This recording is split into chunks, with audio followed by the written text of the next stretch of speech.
Olá! Hoje nós vamos falar sobre distância entre dois pontos. Vocês aprenderam na aula anterior a localizar os pontos no plano cartesiano.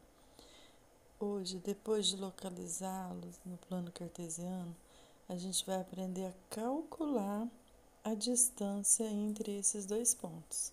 Para isso, nós temos 3 casos, o qual nós vamos estar mostrando para vocês cada um separado.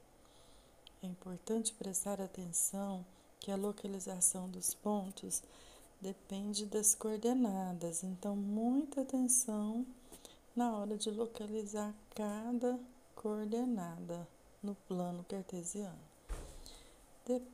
O primeiro caso que está mostrando aí agora, depende da posição formada pela reta entre os dois pontos, porque para mim calcular a distância entre o ponto A e o ponto B, eu preciso saber que reta que vai formar.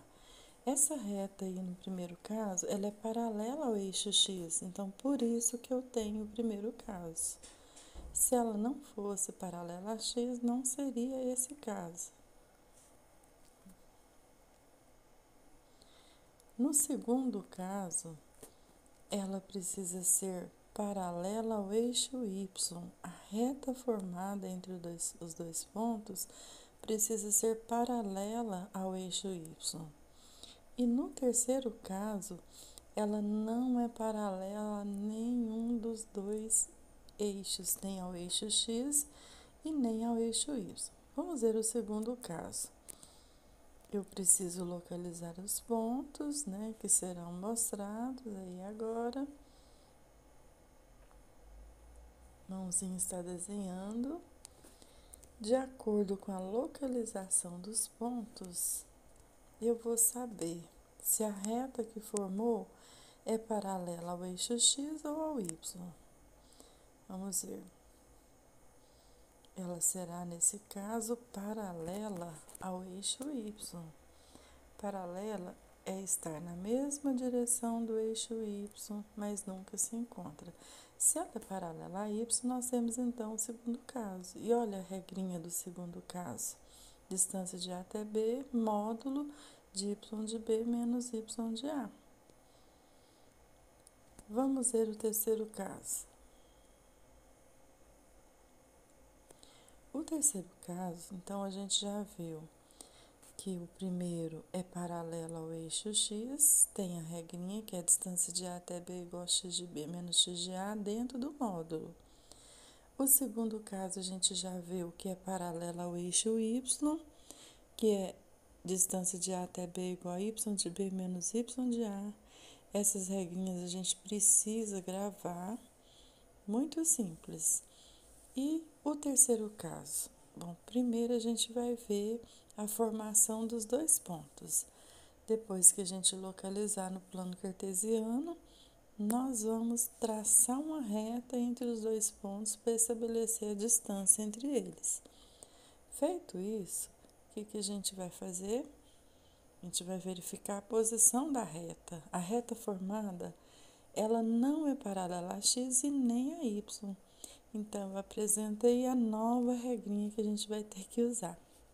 Distância de A até B é igual a raiz quadrada de x de B menos x de A ao quadrado mais y de B menos y de A ao quadrado, tá?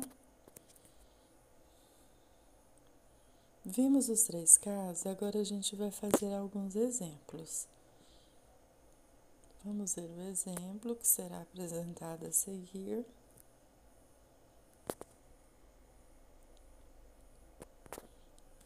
Acho que nem é necessário fazer os 3 exemplos.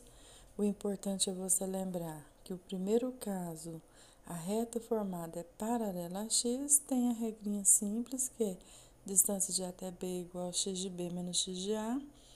O segundo caso, a distância formada entre os pontos forma uma reta que é paralela a y, que tem a regrinha y de B menos y de A.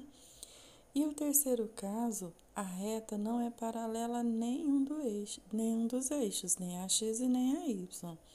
Então, essa regrinha maiorzinha que estamos vendo aí, né? Distância de A até B, raiz quadrada de x de B menos x de A ao quadrado, mais y de B menos y de A ao quadrado.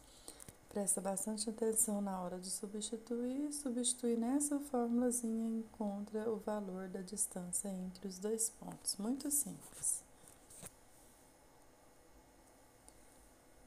No exemplo a seguir, a gente vai ver o primeiro caso, que será a distância do ponto A até o ponto B, localizado no plano cartesiano, onde os pontos formados eles serão paralelos ao eixo X. Então, a regrinha bem simples é a primeira, que é x de B menos x de A. Isso dentro do módulo. Para que serve aquele módulo? Que são aquelas duas barras. Se o valor der negativo, o resultado sempre sairá positivo. Por quê? Porque não existe distância negativa. Então, os resultados de distância sempre serão positivos. Olha a reta formada, realmente é paralela ao eixo X, né? Se ela é paralela ao eixo X, olha aí a regrinha, x de B menos x de A, substitui o valor de x, do B, do x do A, e olha o que encontramos. A distância foi 2, e realmente é 2 quadradinhos, olha aí para vocês verem, muito simples, né? E agora nós vamos fazer atividades, tá? Eu creio que vocês aprenderam, são 3 casos muito simples. Até a próxima aula.